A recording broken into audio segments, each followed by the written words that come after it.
So today we are going to dive deep into the waters of memory, and we are going to present to you an interview with a music titan, which is Jürgen Engler from the legendary German band Die Krupps.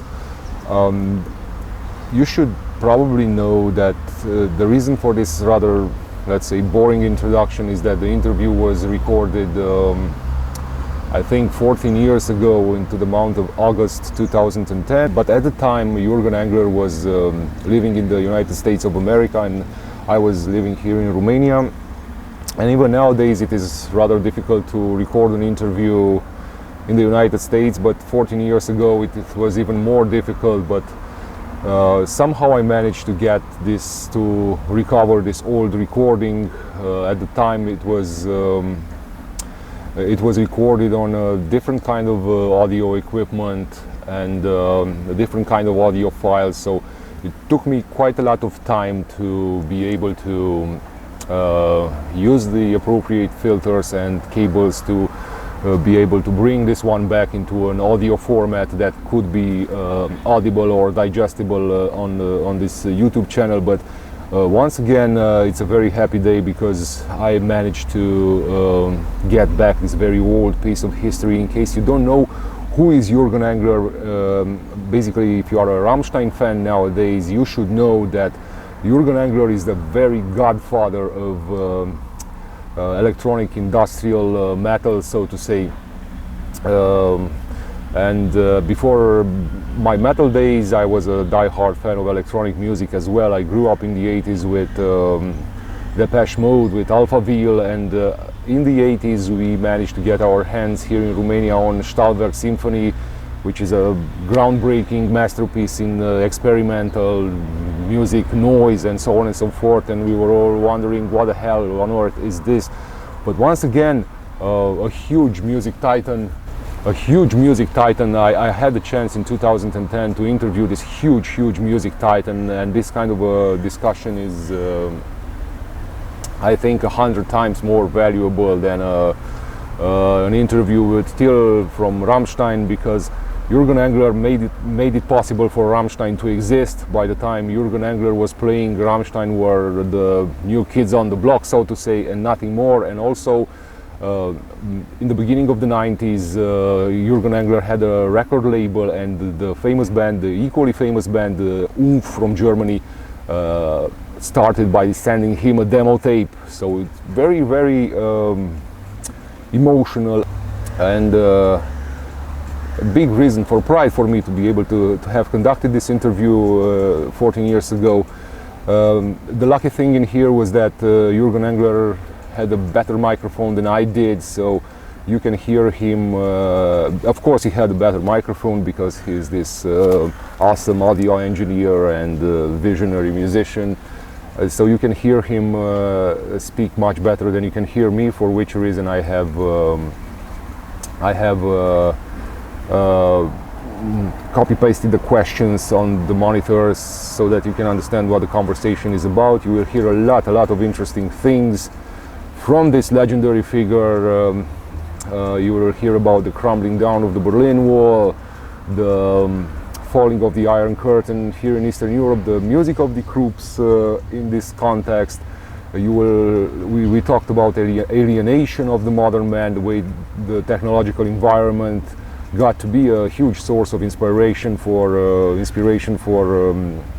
industrial and electronic music. And also there are passages where you can find out Jürgen Engler's opinion about black metal, especially about black metal, also about death metal. And we also discussed the heavy influences that great musicians such as David Bowie or Billy Idol had upon him. I honestly never expected for him to accept the interview back in 2010 when I sent him an email, but he kind of did, and that was a little bit of an intimidating experience for me. So I may have been a little bit nervous 14 years ago when I conducted the interview. But all in all, this also speaks to the great mindset of a great musician, because if you ask nowadays musicians, are you willing to do an interview, they will say they are busy, and they will ask you, who are you, for which magazine do you work. But I remember that Jürgen said, okay, just show me the interview plan, and if it's okay, we'll do it, no problem. When he saw the interview plan, he said that, okay, this conversation has huge potential, and of course we'll do it. And I said, look, I'm a freelancer the way I am nowadays as well, only 14 years older. And Jürgen said that you will find a way to publish it, you will find a way to make it work, but this conversation has huge potential. There are very interesting topics, so of course let's do it. And we did it, and in my opinion it's one of the best interviews I ever did. And I consider it a historical moment, and I'm very proud to have the chance to give it to you in an audio format as well. But as I said, the technology in 2010, 14 years ago, was a little bit different from nowadays technology. We did not have the infrastructure here in Romania, and YouTube was not as popular and as potent as it is today. So we had to wait these long years before we managed to bring back to the surface or to unearth this old masterpiece. But nowadays we have a better environment for promoting metal here in Romania. We have this great label called Loud Rage Music, and they also, apart from the label, they are also running 2 magazines, an online magazine called Past Webzine, and I will leave in the description below the link towards the written version of this interview, which is also available online in Past Webzine. And yeah, I remember that 2009 and 2010 were great years for me. I got to interview Jürgen Engler from Die Krupps. I got to interview Aaron for My Dying Bride, and as I told you, this label, this Transylvanian label, Loud Rage Music, apart from Past Webzine, which is an online webzine, also runs the Slowly We Rot webzine. And here I managed to recover another great piece, the interview that I did in December 2009 with Aaron Steintorp from My Dying Bride, another great reason of personal pride and stuff. So yeah, although there was an equipment failure at the time, because all that recording devices were left on the table during the summer storm, and there was a lot of electricity which kind of damaged the equipment. And I thought this data to be forever lost, but we got it back now. We got back this ancient piece of history, and I'm very happy to be able to give you the opportunity to hear Jürgen Engler's voice from 2010, from 14 years ago. It has that old flavor, that old perfume of the golden days of metal. And yeah, once again, if the audio recording or the sound quality is not what you expect to be nowadays, please remember you also have the written transcription of this interview available in Past Webzine, and the link towards the written variant of this interview will be provided in the description of this video. And as I said, nowadays things are a little bit better.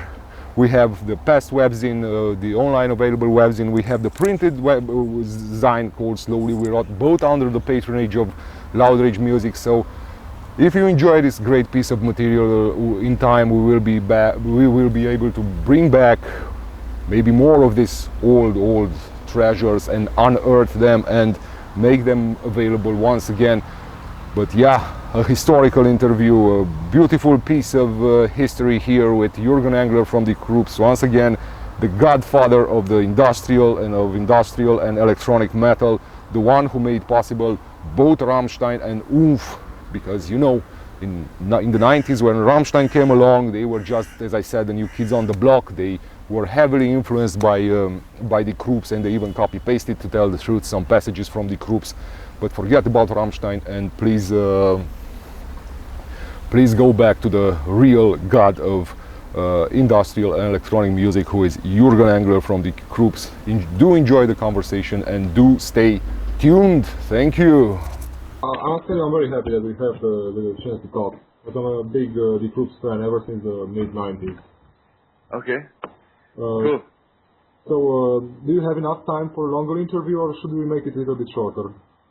Well, I'm okay. I mean, I prepared for an interview today, so don't worry about it. It's all good. I mean, I'm in general, I'm against separating people and making it difficult for people to be able to leave the country and do whatever they want. I mean, to me, I'm against any kind of borders. To me, I just in general like the idea of people being able to be free. That's basically that's the way it is. And of course we saw all this right wing all these right wing problems in the late 80s that may occur, but which did occur. Like the song Fatherland is about an incident in Solingen in Germany at the time, when some fascists burned down a house and killed people and all that stuff.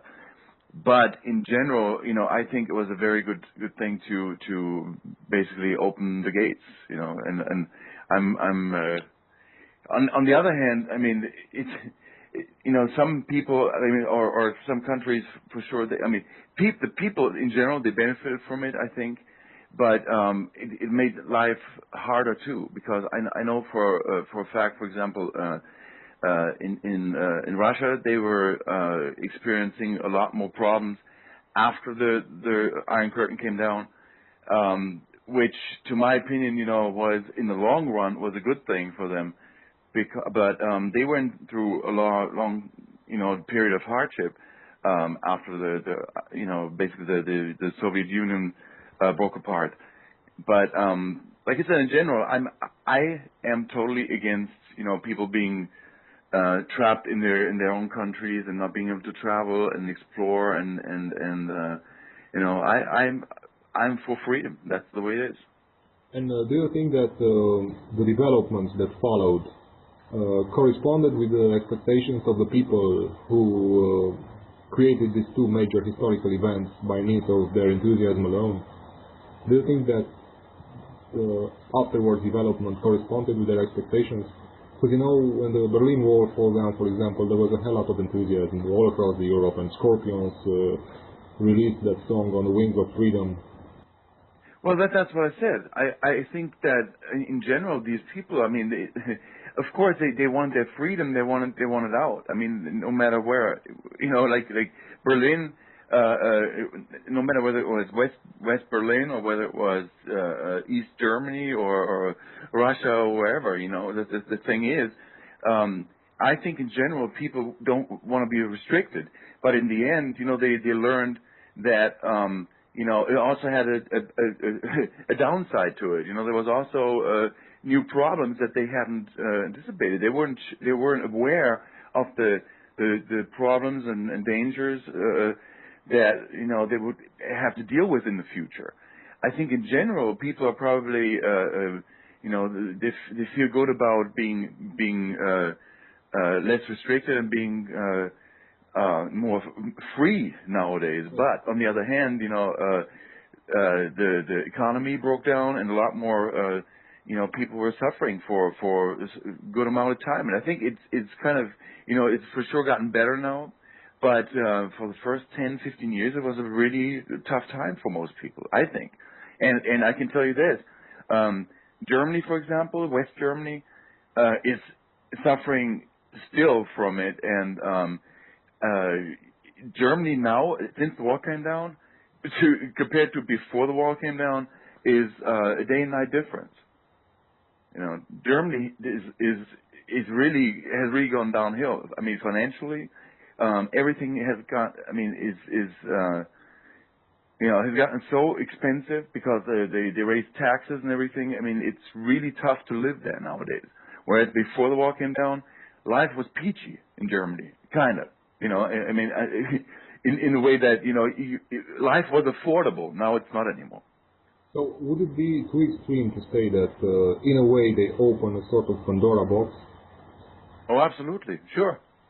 But on the other hand, like I said, to my opinion, it was worth it because you want to give the people freedom. You don't want to restrict them forever. You want to give them the freedom, and freedom has a price. That's the way it is. All right. And I strongly, I personally believe that it was the right way, the right choice. But you always have to be aware that things will not only have a positive side, there's always a negative to it, you know. And freedom has its price, and they should have known that they will have to deal with the consequences. Well, it depends on where you start, because the thing is, in England, for example, there was always a strong Nazi movement. Okay, England was always like even in the 70s, and you know, I mean, I remember, you know, playing in the punk band in the 70s, you know, and punks, and there was a lot of skinheads in England. There was these anti-Nazi rallies, you know, where the punk bands played. There was always fights with the skinheads and all this stuff. That was a normal thing. And in the 80s, it became more and more popular. All this Nazi, I mean, this skinhead movement. It was probably more like more of a fashion, but it really developed in the 80s. You know, it didn't just happen overnight. You know, when the Iron Curtain came down, it was not like that. And I think but that was, you know, more the kids and you know, more of a fashion in the first place. But of course, you know, they tried to incorporate kind of like an ideology, you know. But the ones that really, you know, the ones that were serious about this, they knew how to use these people, you know. They knew how to use them to, you know, for their, basically, you know, they made them their instruments. And like what we saw, like after the wall came down, was just basically an organized, more organized approach to what was already there. You know what I mean? Yes. I don't think it was really something that happened overnight. You know, it was already there. You know, and especially in Germany. I mean, Germany has this history of you know, and to me, it's always there. You know, I just have to, sure, there's a lot of people who are against all that Nazi stuff, but in general, you know, the German mind is really weird. I can tell you. I mean, I personally, I didn't want to be in Germany anymore because I had to deal with so many problems there. Germany was always to me a nightmare to live. You know, I never liked it there. When I grew up, I mean, I grew up when the old Nazis were still around. I had to deal with these freaking Nazis all my youth. Okay, I mean, I can't even tell you how many times I was yelled at by old Nazi guys, like especially in my punk days, but even, you know, when I was wearing, you know, like longer hair, like in my late, like you know, when I was 9, 10, 11 years old or whatever, you know, they would scream at you. Under Hitler, you would have been gassed. You know, they would have burned you and all that stuff. I mean, you can't imagine. You know, growing up with these people was a nightmare. You know, and I can tell you. I mean, to me, I never felt at home in Germany. That's why I left Germany. I don't live there anymore. And you know, I don't want to say it's you know, people are like that in general, but there's a streak. There's a streak. There's a potential there. That's what I'm saying. Yes, and last question about this topic. Considering Germaniac and Fatherland, your songs, can we speak of cynicism in these two songs of yours? Cynicism? Yeah, well, sure. I mean, it's cynicism, but it's like, you know, Germaniac was basically a song about the things. I mean, sure, that was being cynical about, you know, the German mind and all that, but in a way, you know, it's like watching Family Guy. You know, you laugh about it, it's kind of cynical. On the other hand, it's very real, it's very true, you know? And you know, we were just basically trying to warn of the trouble on the rise, you know? And Fatherland, for example, was not cynical at all. I mean, Fatherland was basically saying, you know, basically about that incident in Solingen where Nazis went down a house where a lot of people died, a lot of foreign people. You know, we just basically, you know, covered that event and incident and tried to make people aware of the danger. I mean, there's so much, there's so many bands that have nothing important to say. Die Krupps have always been a political band. I mean, even the name Die Krupps is political. It's critical. It's criticism in its own right. You know what I mean? It's like, I mean, it's basically like a mirror to how Germany's seen the rest of the world. The Krupps is like this big factory, very, like it stands for progress. On the other hand, it's got that negative past, and it's basically, exactly, it's like a mirror to of how Germany is seen in the rest of the world, and it has, has all this criticism in it. You know what I mean? It's not just a name. It's not just a name. It's like with the lyrics. We just didn't just write lyrics for no reason. I mean, there was always some story behind it, or something that went along with it. Right. Now, let's change the conversation a little bit, and I want to ask you whether you know about another German band who plays pretty much similar music. It's called Oomph. Uh-huh. You know about them? Sure. So, do you think there is a similarity between the Krupps and Oomph? No, not really. Because we started as a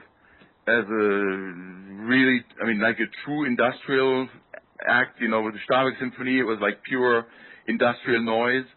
Then we went into more of a, like a incorporated electronics. Still with industrial elements like the bashing metal, iron, and all this stuff. And then later, I brought in the guitars. And Oomph, they were founded like in the early 90s. I remember I had like late 80s, early 90s. It must have been early 90s because I received a demo from them. I had a record company at the time. Yes, no. And they sent me a demo. Basically, they wanted to get signed to the record company, and the demo sounded like Nitzerep. Very only synths, like sequenced synths, and they had no guitars in it. It was very, very DAF or Nitzerep style. And they brought in the guitars a little later, and for us, this whole phase with the guitars, that was a phase. That was not like, this is Die Krupps. That was Die Krupps in the 90s, or let's say between,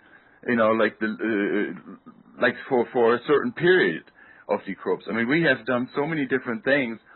Oomph nowadays, I think when they put out their first album, they sounded kind of like a electro rock outfit. I'm not sure. I don't remember the first album, but I'm just saying their style is pretty much a certain thing. For us, what we've done, that was like a part of the long history in our music.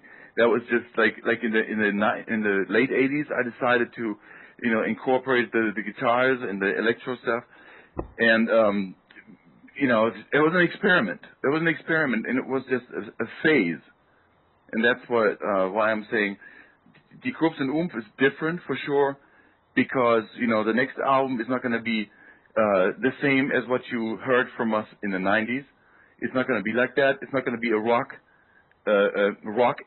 with electro mixture. It's going to be the other way around. It's more going to be like an electro music with guitars, but not so on the metal side. It's not going to be a metal album anymore. We're not going to start with the new stuff where we left it off with Paradise Now. It's going to be on the other side of the coin. That was a great album, Paradise Now, by the way. Yeah, but at the time, I couldn't even imagine doing that kind of stuff now, because that was a phase, that was an experiment, that was a closed chapter to me. I wanted to see how far we could get with this. And Die Krupps have always been about, I wanted the band to be an innovative band and do things that explore things, and to me, Paradise Now was like the the end of the book. You know, it was closed. It was done. It's completed.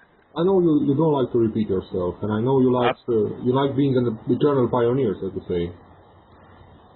But you know, being a pioneer somehow hard to do, because pioneers don't earn the crop, if you know what I mean. That's right. That's So right. you have to pave the way, you have to convince people That's that right. this kind of new music is good, and then somebody, once you did this job, somebody else comes and earns the That's crop right. instead of you. So how do you keep yourself motivated, knowing that... Well, the thing is, you know, it's like this. I don't enjoy doing things that everybody's doing. You know, I don't feel like following the trends. I'd like to set the trends if we have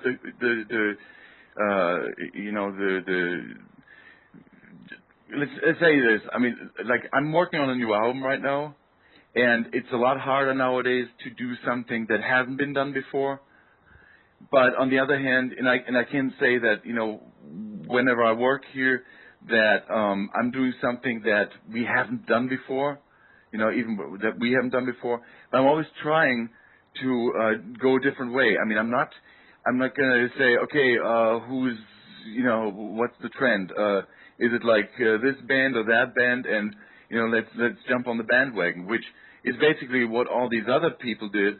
You know, like when we came out with our album 1, and we had Dawning of Doom on the album, and Rammstein decided to cover it, basically. I mean, that's the kind of thing I could never do that. You know, if I decide to pick elements that are interesting from other sources, then it would be sources from like things from the past that I think are very interesting, that are very unique, that I could imagine incorporating in our music, and to make it more, and you know, spice it up, basically, you know.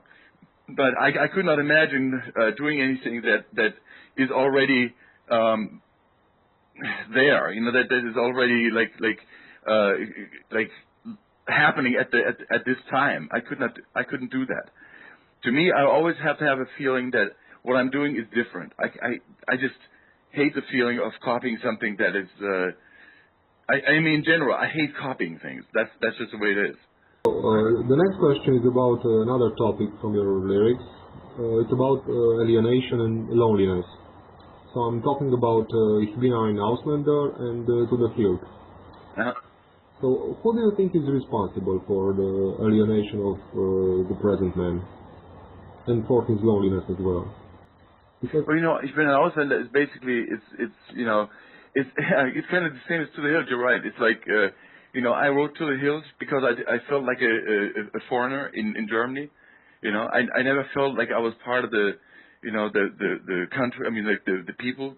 I never felt German at heart. And Ich bin ein Ausländer is basically, you know, it's like, you know, it's kind of like. It's summed up to me, you know, because, you know, it's a cover version. It's a track by Popul Eat Itself. no, I didn't knew that. Yeah, it's actually a cover version of a track by a band called Popul Eat Itself, which I did a remix for, and this is actually a track that, to me, you know, it spoke to me, you know, because it really sums up my feelings, because, you know, I feel as much at home in a different country or another country than I felt in Germany, for example. You know, I mean, I feel at home where I feel cared for and liked, and where I feel, you know, that you know, it's a matter of heart and mind. It's not like, you know, just because I was born in freaking Germany, you know, I feel at home there. That's not the way it is. You know, it was never like that with me. In Germany, seriously, I don't think it's just the politicians. I think it's just the Germans in general. Because to me, the way Germans dealing with each other, the way things are there, made it, you know, made it very uncomfortable for me to live there. Like I said, from the very beginning, like from when I was a kid. And an evil spirit which haunts Germany or something like that. Something, I don't know, historical and unexplainable or occult in a way.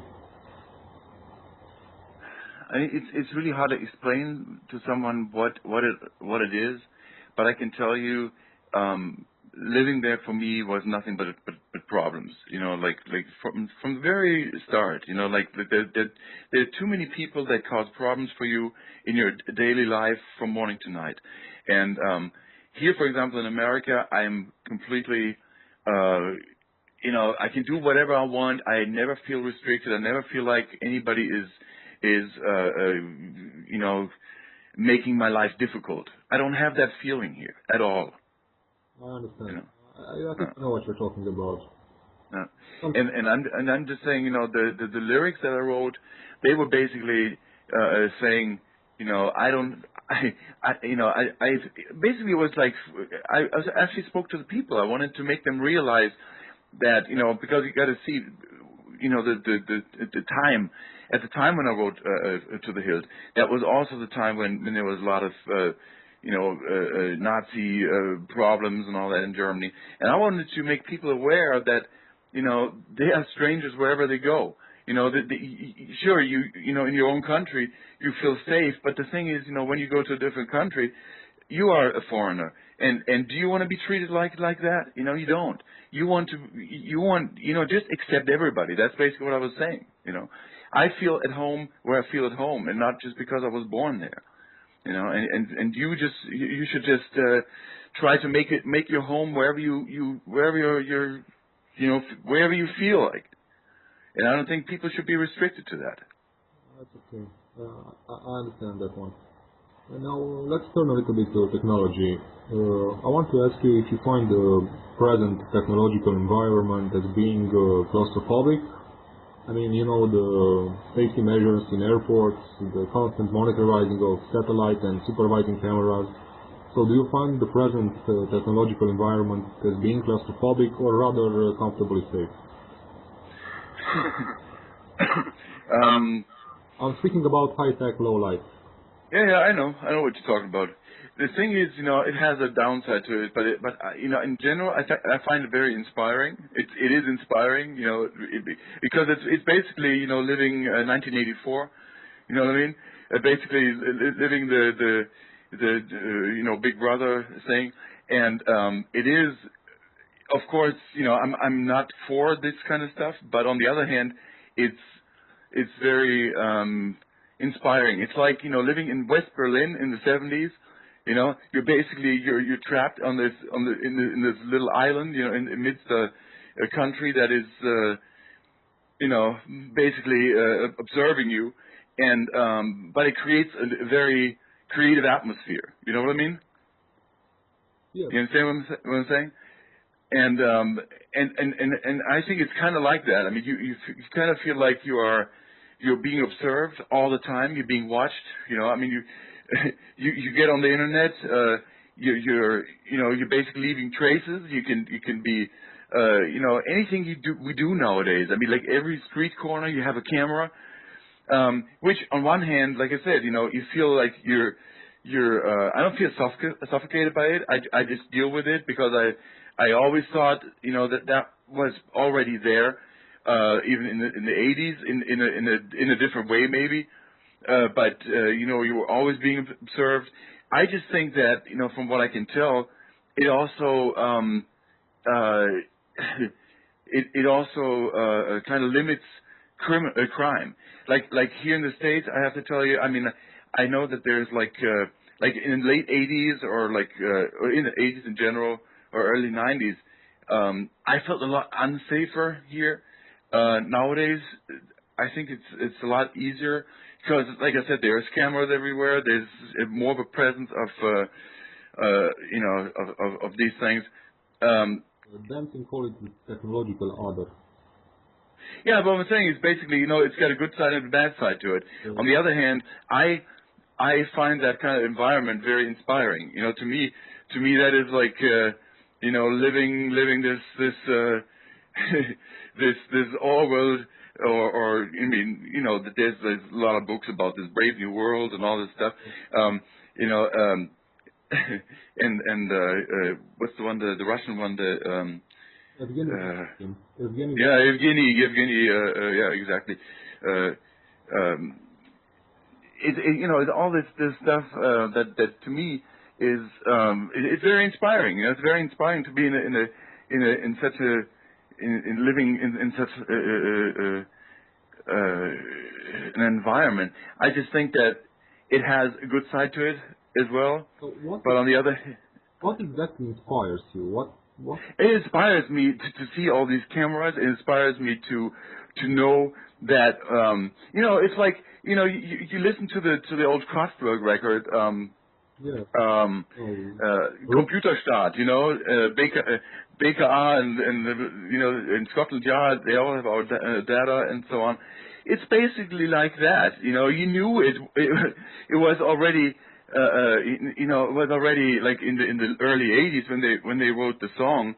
It was already in existence. Nowadays, it's just more visible, which to me is, you know, it's just not. It's not just a problem. It's also an inspiring fact. You know, that you have all this stuff. You live basically in an environment that you know, it's more present. You see these things. You know, you can see it. And to me, that gives me a lot of ideas for lyrics. It gives me a lot of, you know, it's like I said, you know, it's like you're in West Berlin in the '70s with a wall around the city that has a lot more potential for creativity. Because it inspires you, maybe because of the negativity of the whole thing, but it creates more of an atmosphere as if you're living in a free and peaceful island in the Southern Pacific. You know what I'm saying? It sparks ideas, you know, and triggers you to, I mean, if you're a creative person, to write interesting lyrics. To me, that's the way it is. You know, you don't write interesting stuff if everything's good. If everything's good, there's not much to write about. You know, you know what I mean? Things are for a creative person like me who likes to be who likes to criticize and all that. That is the kind of atmosphere that creates, you know, a lot more or sparks a lot more thoughts than if I live in a safe and happy environment. You know what I mean? Yes, probably you're saying something that the brain is a sort of machine and the physical wheels set in motion the metaphysical wheels. That's right. Right. And about this, I want to ask you whether you are aware of what NASA does on the planet Mars. You know, they have two robots roaming around the planet. Opportunity and Spirit is their names. So I want to ask you about what do you think about NASA's plan to colonize Mars? Do you think it will be a robotized planet where robots will roam around, or will there be humans as well? I think they can have all the plans they want. In the long run, it's not going to happen. I think seriously. I mean, even if they want to do this, I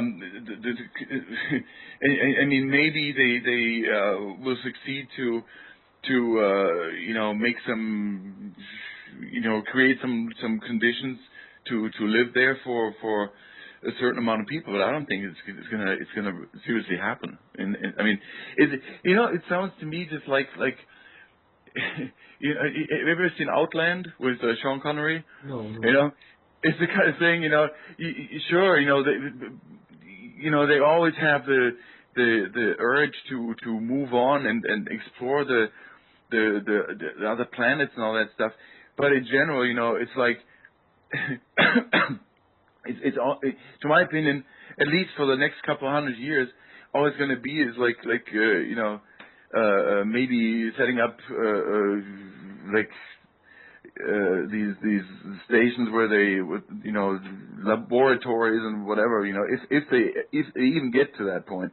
I don't know, but you know, to me it's like I grew up in the '60s, you know, when all this craze was, okay, we'll go to the moon, we'll you know, explore the moon, and then in '69 they succeeded supposedly, and you know, set their foot on the moon, and since then, you know, nothing happened with the moon.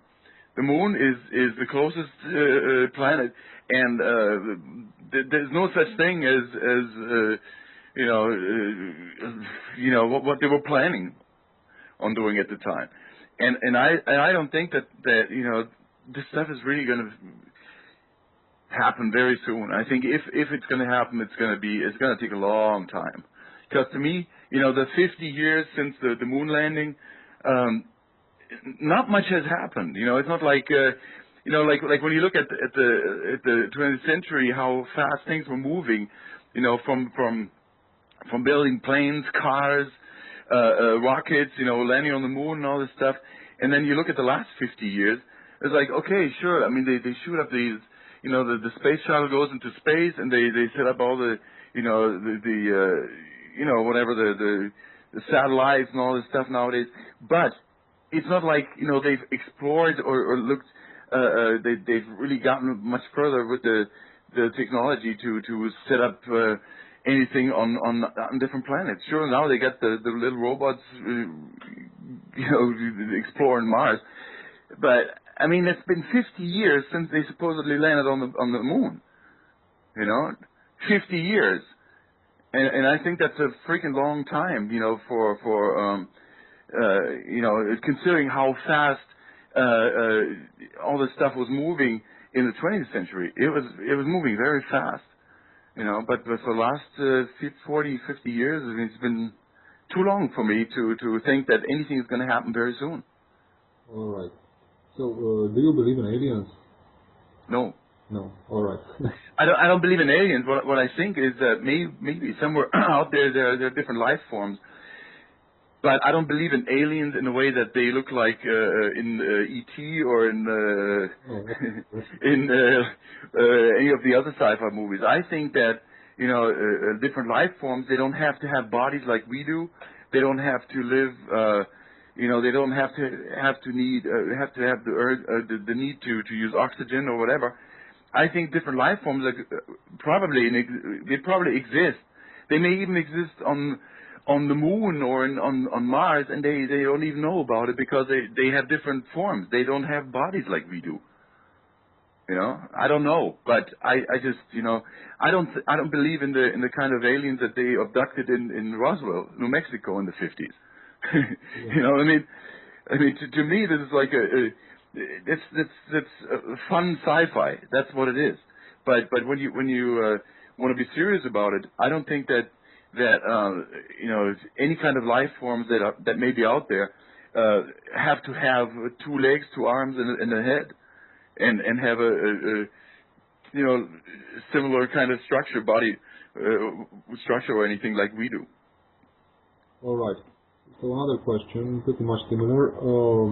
Do you believe there is a parallel level of reality apart from ours? You know, yes, a parallel reality. When I look at the enormous, I mean, when you look at the enormous the universe, and you don't know where it ends, you don't know where there's you know, you don't know exactly.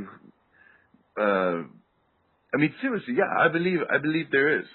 I can imagine that because you know, sorry, because I can, you know, it's really hard to grasp that there's no, you know, we haven't explored the universe yet. We don't know how far this universe goes. How, I mean, if there's an end, what there is, you know, we don't know. We don't know any of this. And to my opinion, as long as that is not proven, I can see that there is, you know, maybe a much larger picture that we haven't even, that the human mind isn't even capable of grasping. You know what I mean?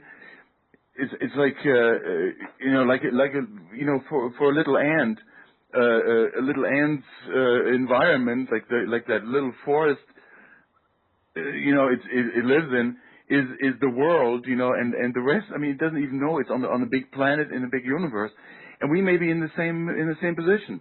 You know, our planet is maybe just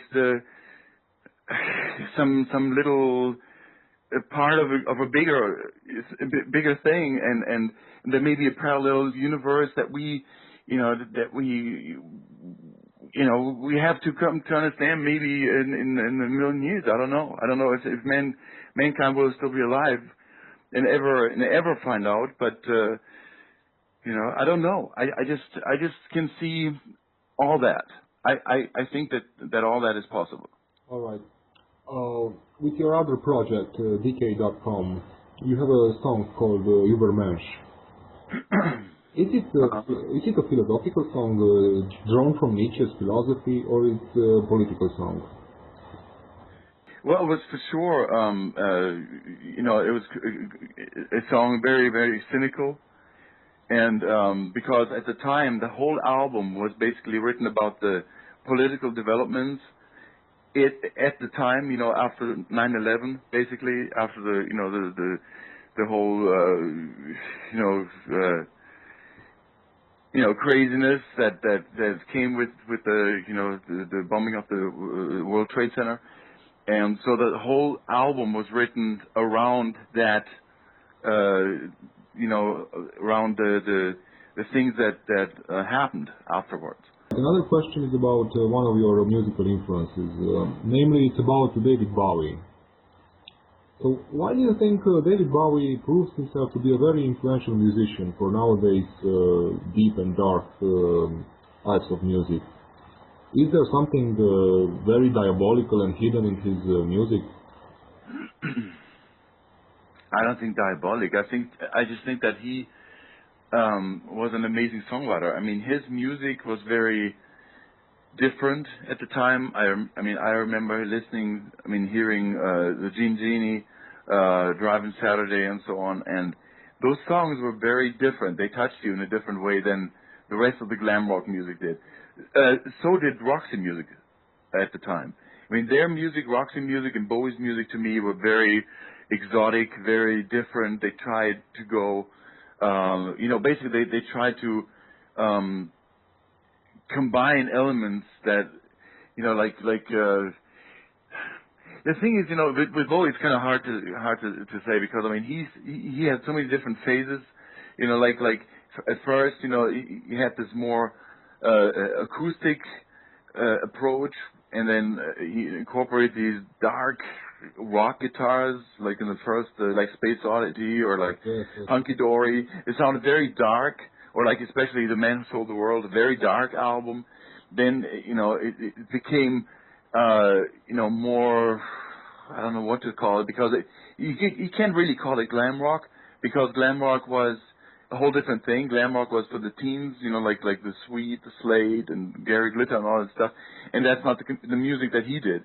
He was just maybe, you know, very like outrageous in his looks and stuff. But his music was not like the average, you know, glam rock chart band.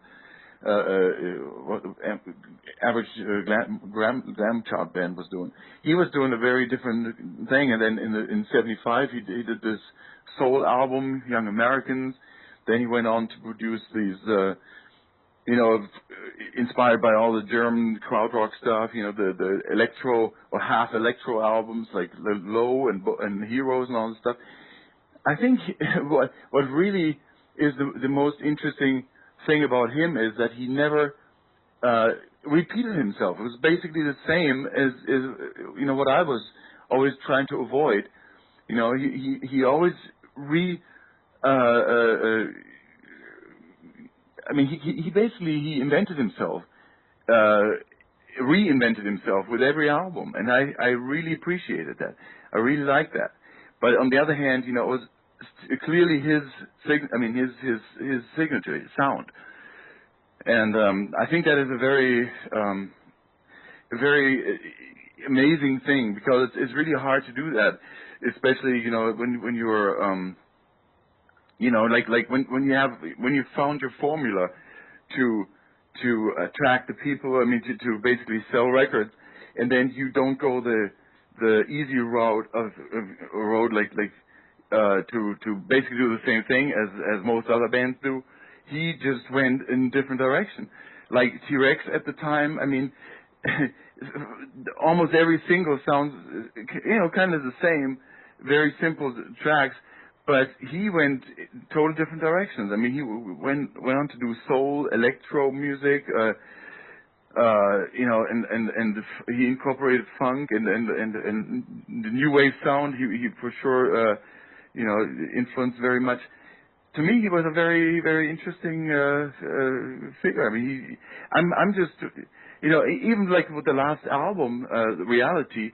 To me, that album was still contemporary music. It did not sound like anything he's done before, and it did not sound like dated. It was like very fresh, new, contemporary music. More aimed at the future than at the past, for sure. And I really appreciate that. And I can tell you, I mean, most records nowadays that I hear are basically just a rip-off of like some kind of music from the past. The only people that I'm hearing trying different things are still people that were around, let's say, in the 70s or in the early 80s. All the new stuff I'm hearing doesn't have any new very artificial, something very artificial, which yeah, very artificial and very. I mean, it's just copies. Basically, what people are doing nowadays is they're copying things from the past. They may put in some new ingredients, but in general, that's why the music scene between 2000 and 2010 has been the worst ever, to my opinion, is because nobody's trying anything new. I'm actually listening right now. I'm listening to a lot of stuff from between 77 and 1980. Basically, the 3 years of punk, when punk developed into something that was very unique, like everything from Wire to Suicide to Gang of Four, the first album, and of course all the interesting punk stuff in between. That to me, or like the first Susie and the Banshees album, stuff that when you first heard it, had no connection with music that was done before they appeared on the scene. I mean, for sure, when you hear the first Wire album, you cannot say, oh, this was clearly taken from anything from the 60s or the 70s before they existed. They tried to go totally different, totally unique, totally new way. And that's what, punk was about. You sold your record collection, anything you had bought before 77, you sold. Okay? You were very radical about that. You were very drastic about that. And that's what basically created new music. There was a scene, there was a new way of thinking of life, and there was a very high potential for creativity and coming up with new music, which in the last 10 years we have not seen that at all.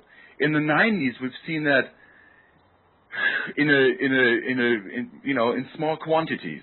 In the 80s there was a long period that I thought was really bad, but like up until like 82, 83, there was still some potential there. But I think in general, the 70s created the most interesting music and the most diverse music of all the 5 centuries, that we've decades. I mean, the 5 decades that we've had. What you want to call rock music or popular music, youth music basically. And I just really wish that would go back to that.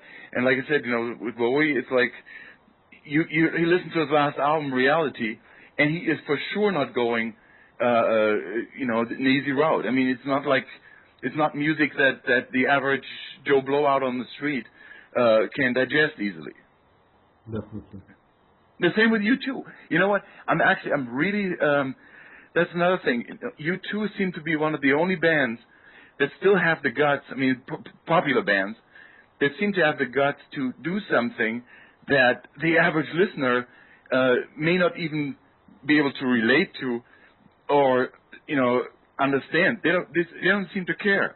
I mean, why would they put out an album like the last album, which the cover looked more like a Joy Division cover, and the record sounds nothing like the average U2 consumer would like or would have hoped for. You know what I mean? Very dark, very not non-U2. I mean, the whole album was not like what you want to hear as as a typical U2 consumer. Definitely. You know, I appreciate that kind of thing. You know, to me, that shows a serious band. So, let's take another musician, which is Billy Idol. Are you keen on his music? Well, the thing is, Billy Idol is see, to me, like when he was in Generation X, they were. I mean, I liked the first album at the time, although it's kind of well, how can I call it? Basically, I liked the album to cut it short, but and for sure I liked his first solo records like Dancing with Myself. I thought it was a great record, although it was actually a Generation X record. But his later stuff, when he incorporated synth and made it more 80s pop sounding, some of it was worked, like Rebel Yell and all that stuff, but later stuff was just I just had a feeling he kind of lost the he basically the producer won the battle, and he went along with it. That's the way of, that's the feeling I had, because I don't think that you can I mean, maybe if you ask him the question nowadays, I don't think that he would say, yeah, sure, that's exactly how I wanted it to be. To me, his records sounded more and more produced and overproduced, and they sounded more or less and less like Billy Idol. That's what I can say. I have never seen him live, so I don't know. But I just, when I listen to the stuff, I like, his stuff up to Rebel Yell. But, I mean, there's other musicians from that period that to me, like I just, named Wire, for example. I mean, they, went into a more commercial direction too at some point, but they always stayed very true to their roots, and they never sold out, basically. I'm talking about the theme of double personality as you approach it on your song Jekyll and Hyde from Odyssey of the Mind. Oh, okay. Yeah. Okay. Do you think that double personality is a positive phenomenon? I mean, as it allows you to stretch your tentacles in different directions, or that double personality is something negative that people should try to resist? It depends on who you're talking about. I mean, there's I think I'm about, there's like people that that I think there are people that have this kind of they live basically two lives. What you gotta know is that song was written by Ralph, by our keyboarder, and he basically lives like a double life. On one hand, he's like this straight banker, who works at like in the investment field in one of the biggest banks in Germany. On the other hand, he goes on tour with Die Krupps. That's like, he's basically our Dr. Jekyll and Mr. Hyde, And I seriously, I'm always the same. I mean, I can't, I cannot live this kind of life. I mean, to me, I'm a very straightforward kind of person. I don't, I couldn't do that, basically. To me, I'm this person that you see, that you're hearing. That's who I am. I'm not like, I can't change or switch and be a different kind of personality. I'm not like that. But he obviously can, and he can live with it very well. But I think it's better. That's more of a question for Ralph than for me, to be honest. So last question about your style of music. If we take the song Rings of Steel and the way the drums are made, it kind of borders on black and death metal. Do you agree with this? Sure. So, the only difference is that it was written at a time when I mean it's not like I was listening to death or black metal. It was actually at the time I had a record label, a metal or crossover label that was specialized in like speed thrash metal and crossover. Label was called Atom Age, And at the time, I was listening to a lot of that music, and I tried to incorporate that into our music. And I was, sure, I knew about black metal because of Venom at the time. Death metal, I think that term hadn't even been invented, really. Maybe it has been, I don't know. But to me, I just wanted to incorporate some of that playing, into the music, into our music, because I thought it was very unique and very interesting. What do you think about these two genres, about death and black metal? Do you find them attractive or I don't know, inspiring? To be honest, I'm more interested in the more darker side, the black metal, than the death metal. Death metal to me is more of it's like more of a virtuoso music, whereas black metal is just very, very dark and evil and more entertaining to me. That's probably the way to describe it, because I mean, sure, some of the death metal stuff is interesting too, and I like hypocrisy and all that stuff. But on the other side, black metal is for sure more like I said, entertaining. All the things around it, all these stories that you read, it's like a more secluded. It's like you have a feeling that you're actually, when you're listening to the music, it's not just music. You're actually listening to the music of a sect of people that seriously try to seclude themselves from the rest of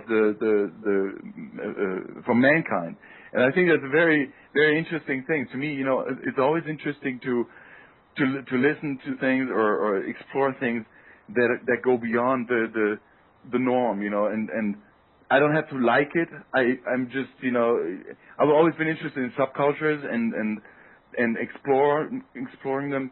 And I think black metal is more of a cult thing and an underground thing than death metal. Death metal is just virtuoso music that can be entertaining too, but only the music, not the rest of it, not the whole ideology, and all that stuff. Because there is none.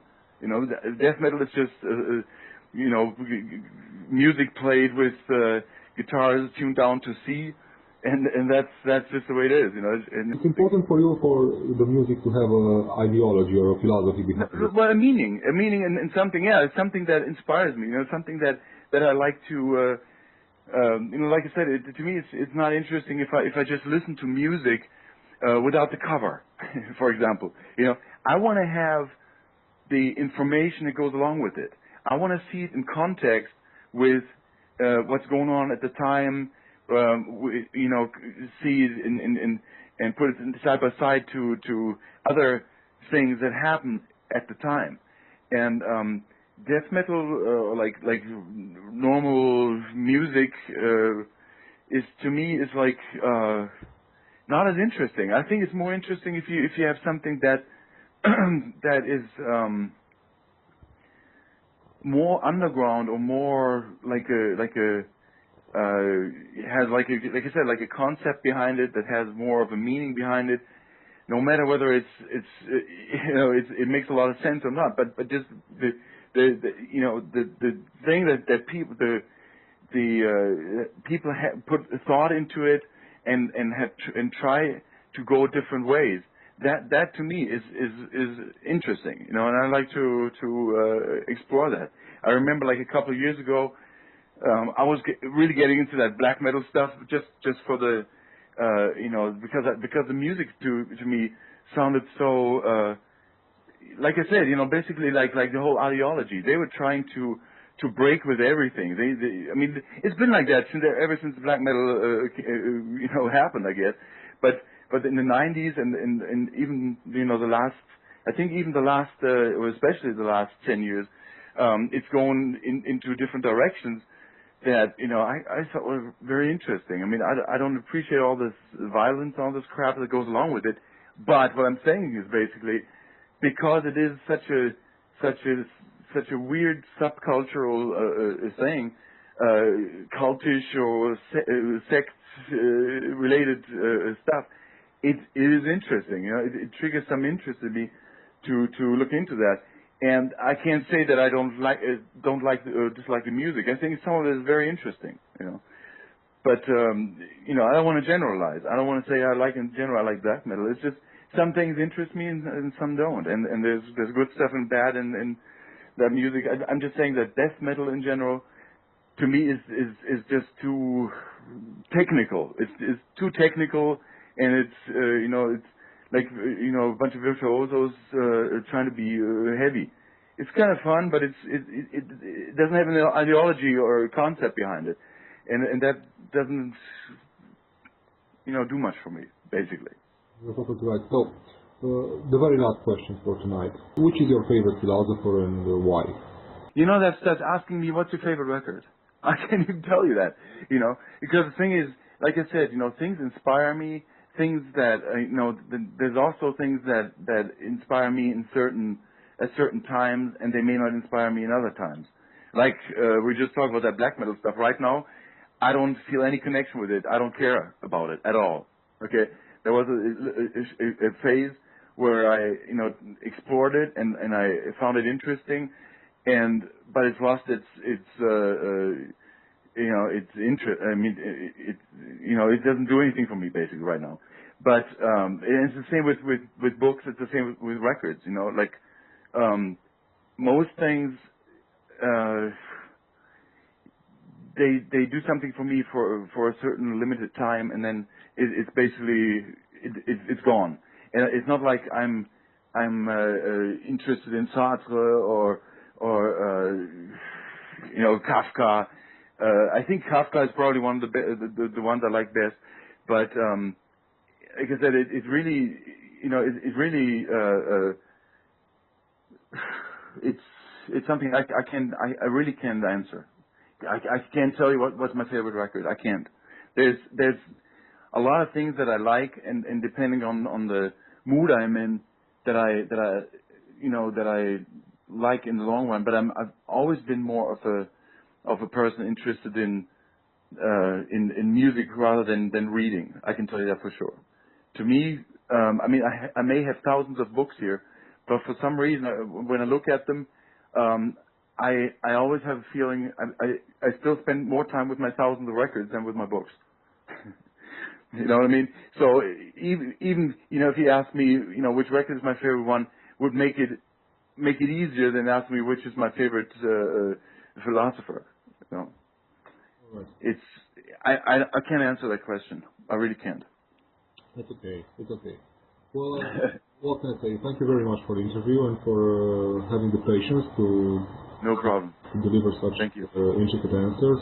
It was a big pleasure finally meeting you after listening to your music for so many years. I've been listening to you since '94 or '95.